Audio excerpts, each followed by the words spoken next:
Partystimmung und Blitzlichtgewitter bei den Trumps.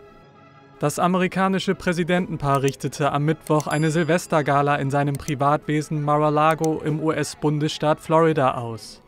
Passend zum Anlass erschien First Lady Melania in einem silbern glänzenden Abendkleid mit Pailletten. Während der Gala selbst stellte Donald Trump die Künstlerin Vanessa Hora Buena vor. Vor den Augen der Gäste schuf sie ein Gemälde von Jesus Christus. Das Bild wurde noch bei der Veranstaltung versteigert.